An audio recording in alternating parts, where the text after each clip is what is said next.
कार्तिक मास में तुलसी की मंजरी तोड़ने से क्या होता है। दोस्तों, कार्तिक महीना तुलसी के पौधे के लिए सबसे महत्वपूर्ण महीना माना जाता है, क्योंकि कार्तिक मास भगवान विष्णु का सबसे प्रिय महीनों में से एक है। तुलसी के पौधे में माँ लक्ष्मी के अलावा भगवान विष्णु का भी वास होता है। ऐसा माना जाता है कि इस महीने में भगवान विष्णु योग निद्रा से जागते हैं। संपूर्ण सृष्टि में आनंद और कृपा की वर्षा होती है। इसी महीने में माँ लक्ष्मी धरती पर भ्रमण करती है और भक्तों को अपार धन देती है। इस महीने में धन और धर्म दोनों से संबंधित कई नियम हैं। उन्हीं नियमों में से एक नियम है तुलसी की मंजरी तोड़ना। दोस्तों, तुलसी की मंजरी तोड़ने से क्या होता है और तुलसी की मंजरी कब तोड़नी चाहिए, इससे संबंधित एक पौराणिक कथा सुनते हैं। माँ सरस्वती, माँ लक्ष्मी और माँ गंगा तीनों ही देवी भगवान विष्णु की तीन पत्नियां थी। तीनों सदा नारायण को प्रसन्न रखने का प्रयास करती थी ताकि भगवान विष्णु का विशेष प्रेम उन्हें प्राप्त हो सके। एक बार भगवान विष्णु द्वारा तीनों पत्नियों के प्रति समान स्नेह रखने के स्थापित सिद्धांत की अनदेखी कर गंगा माँ के प्रति अपना लगाव दिखाने के लिए माँ सरस्वती ने अपने पति विष्णु को बहुत सी बातें सुनानी शुरू कर दी। माता लक्ष्मी ने माता सरस्वती को रोकने की कोशिश की, लेकिन गुस्से के कारण वह नारायण को उसी तरह ताना मारती रही। साथ ही माता सरस्वती ने माता गंगा को भी अपशब्द कह डाले। इस कलह से तंग आकर और अपनी तीनों पत्नियों को लड़ते हुए देखकर भगवान विष्णु कुछ समय के लिए वैकुंठ से बाहर चले गए। नारायण को इस प्रकार बाहर जाता देख सरस्वती जी को बहुत दुख हुआ, लेकिन उन्होंने इसका कारण देवी गंगा को माना।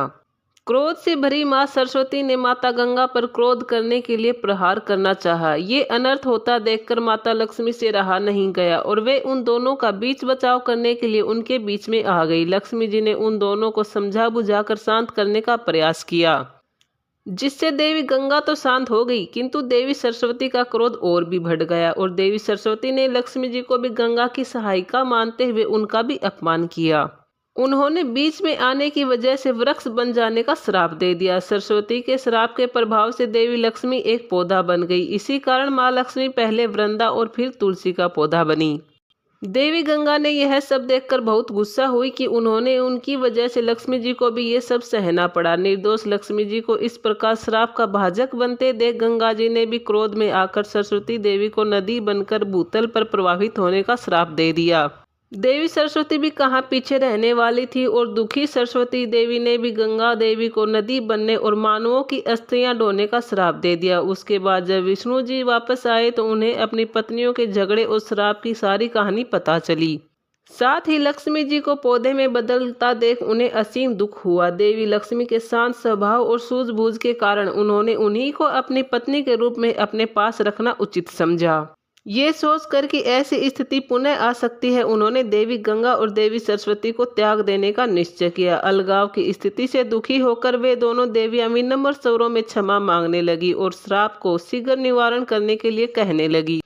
तब भगवान विष्णु ने उन्हें बताया कि गंगा पृथ्वी पर मनुष्य के पापों को धोने के लिए अवतरित होंगी और वो नदी के रूप में स्वर्ग, भूलोक और पाताल लोक में त्रिपथा होकर बहेंगी। साथ ही वे अंश रूप में उनके चरणों में, परमपिता ब्रह्मा के कमंडल में और महादेव की जटाओं में भी रहेंगी।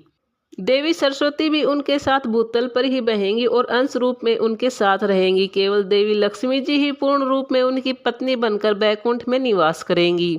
साथ ही उन्होंने शालिग्राम का रूप लेकर देवी लक्ष्मी के तुलसी रूप का भी पाणी ग्रहण किया। भगवान विष्णु ने देवी लक्ष्मी को उनके श्राप का उपाय भी बताया। असल में देवी लक्ष्मी तुलसी के पौधे के अलावा कोई और पौधा ना बने, इसके लिए विष्णु भगवान ने बताया कि तुलसी पर लगी मंजरी को हर माह द्वादशी तिथि पर शालिग्राम को अर्पित करने पर वे किसी और पौधे के रूप में अवतरित नहीं होंगी और उन्हें तुलसी के रूप में मोक्ष भी मिलेगा। इसलिए तुलसी की मंजरी तोड़कर शालिग्राम या श्री कृष्ण या फिर विष्णु भगवान को चढ़ाते हैं। हिंदू धर्म में कार्तिक महीना धर्म का महीना माना जाता है, जिसमें उपवास व दान पुण्य करने से मोक्ष मिलने की मान्यता है। इस पूरे महीने भगवान विष्णु तुलसी पूजन के साथ विभिन्न देवी देवताओं के पूजन व उनकी कथाएं सुनी जाती हैं। उन्हीं में एक कथा भगवान श्री कृष्ण द्वारा एक बुढ़िया माई की मृत्यु पर उसे कंधा देकर मोक्ष प्रदान करने की है। आज हम आपको वही कथा बताने जा रहे हैं। एक समय कार्तिक महीने में सब महिलाएं तुलसी माँ को सींचती थी। सब महिलाएं तो तुलसी सींचकर आ जाती, पर एक बुढ़िया माई तुलसी माँ को रोजाना सींचती और कार्तिक मास की द्वादशी तिथि के दिन तुलसी पर लगी मंजरी को शालिग्राम को अर्पित करती और कहती कि तुलसी माता सबकी दाता, मैं तेरा बिलड़ा सोचूं तू मेरा निस्तारा कर। तुलसी माता अड़वा दे लड़वा दे, पीताम्बर की धोती दे, मीठे मीठे ग्रास दे, बैकुंठ का वास दे, चटक की चाल दे, पटक की मौत दे, चंदन का काठ दे, झालर की झंकार दे, साईं का राज दे, दाल भात का जीवन दे, एकादशी का दिन दे और श्री कृष्ण का कंधा दे। इतनी बात सुनकर तुलसी माँ सोच में पड़ जाती। एक बार भगवान श्री कृष्ण ने तुलसी माँ को इस सोच का कारण पूछ लिया। इस पर तुलसी माँ ने बताया कि एक बुढ़िया मेरे पास रोज आकर मुझे सींचती है, लेकिन द्वादशी के दिन इतनी बात कह जाती है। इसमें मैं बुढ़िया माई को सब कुछ दे सकती हूँ, पर आपका कंधा कहाँ से दूंगी।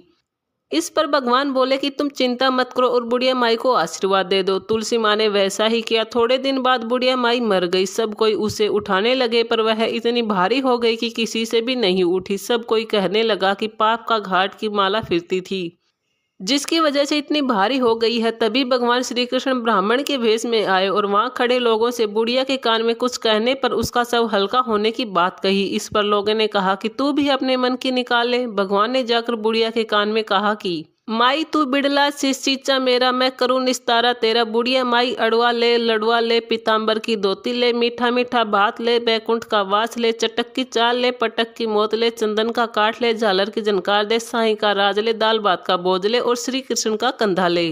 इतना सुनते ही बुढ़िया माई हल्की हो गई। इसके बाद भगवान श्री कृष्ण ने खुद उसे अपना कंधा देकर उसे मुक्ति प्रदान की। कथा के अंत में कहा जाता है कि हे तुलसी माता, जैसे आपने उस बुढ़िया को मुक्ति दी वैसी सबको देना, अंत काल में सबको आपका कंधा मिले। दोस्तों, इस तरह इन दोनों पौराणिक कथाओं में कार्तिक मास में तुलसी की मंजरी तोड़ने का विशेष महत्व बताया गया है। अब जानते हैं कि तुलसी की मंजरी कब तोड़नी चाहिए।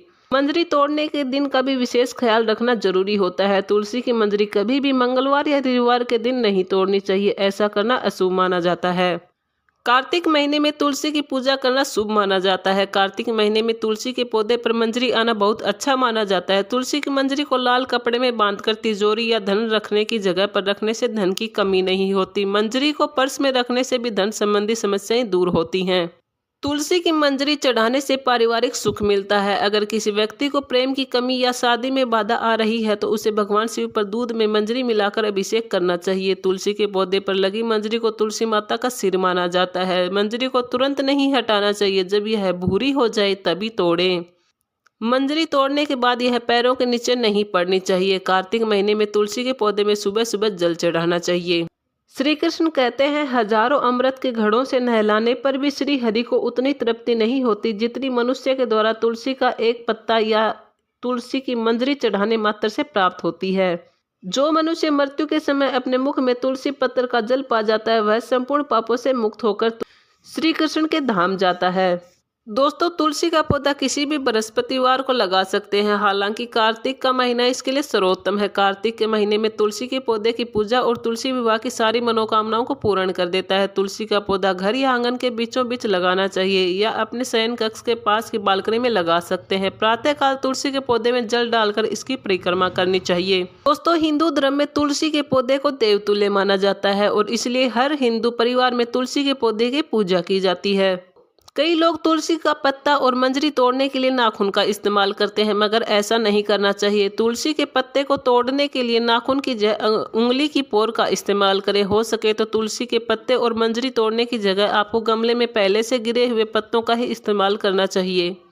सूर्यदेव के अस्त होने के बाद तुलसी का पत्ता और मंजरी ना तोड़े। शास्त्रों में इस बात का जिक्र मिलता है कि शाम के समय देवी तुलसी, जिन्हें श्री राधा का स्वरूप माना जाता है, वे वन में श्री कृष्ण के साथ रास रचाने जाते हैं। यदि उनके रास में कोई व्यवधान उत्पन्न करता है तो उसे श्री राधा के साथ साथ श्री कृष्ण के क्रोध का भी भागी बनना पड़ता है। इसके अलावा चंद्र और सूर्य ग्रहण के समय भी तुलसी के पत्ते और मंजरी को नहीं तोड़ना चाहिए।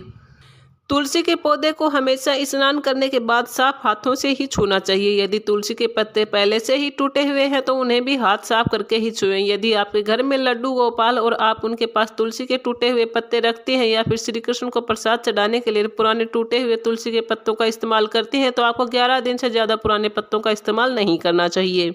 शास्त्रों के अनुसार तुलसी का पत्ता कभी भी रविवार के दिन नहीं तोड़ना चाहिए। अमावस्या, चतुर्दशी और द्वादशी के दिन भी तुलसी के पत्ते तोड़ना पाप माना जाता है। रविवार के दिन तुलसी के पौधे पर जल भी नहीं चढ़ाना चाहिए। जो व्यक्ति बताए गए दिनों में तुलसी के पत्ते तोड़ता है उसे आर्थिक परेशानियों का सामना करना पड़ता है। दोस्तों, इस वीडियो में इतनी ही छोटी सी जानकारी। अगर आपको ये अच्छी लगी हुई हो तो लाइक और सब्सक्राइब जरूर करना।